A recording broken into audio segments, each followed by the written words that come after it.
And we come on back on air with some breaking news to share with you. The Coast Guard says a debris field has been discovered near the search area for the missing Titanic tour submersible with 5 people on board, including the Submersible CEO, the company CEO. The finding comes as a desperate search for the vessel continues with its oxygen supply now depleted.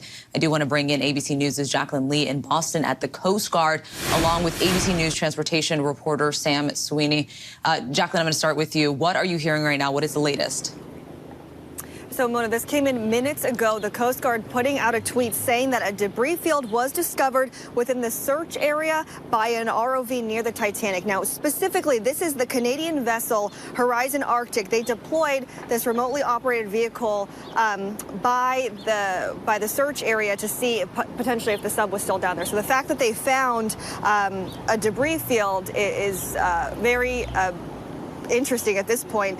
So initially the Coast Guard had a press conference scheduled for 2:30. That has been pushed to 3 o'clock, and they're saying they will discuss the exact findings from the Horizon Arctic's remotely operated vehicle near the Titanic. So potentially we will be getting answers in just a few hours. The whole world has been waiting for this moment to see what exactly happened with the sub and the passengers. So we're just really just hanging tight until this press conference at 3 o'clock, Mona.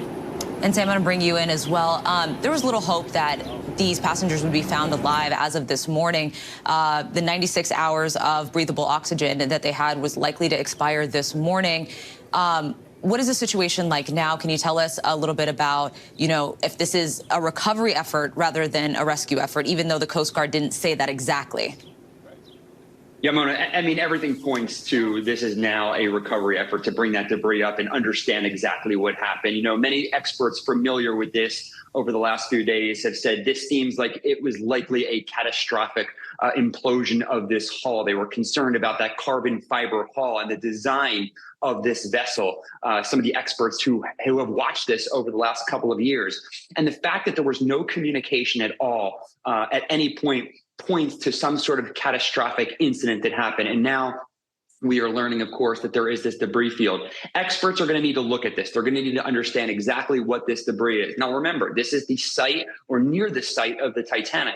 So there is a ton of other wreckage in that area. They are going to want to look at it very closely and confirm exactly what they've found. And hopefully we learn more of those answers coming up at 3 o'clock here. And Jacqueline, we do know that one of the 5 passengers on board was the CEO of OceanGate. Can you tell us a little bit more about the passengers? About the people that were on board? Yes, so we know that the CEO of OceanGate was on board. We know that there was an expert on the Titanic who was on board. There was a billionaire, the very wealthy individuals. For you to get onto OceanGate on this trip specifically, it costs $250,000 per person.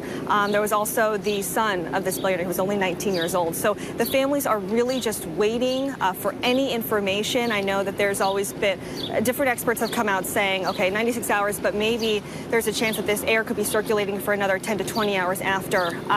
So just a lot of stress right now, and hopefully we'll get more answers at that 3 o'clock press conference. Oh, no.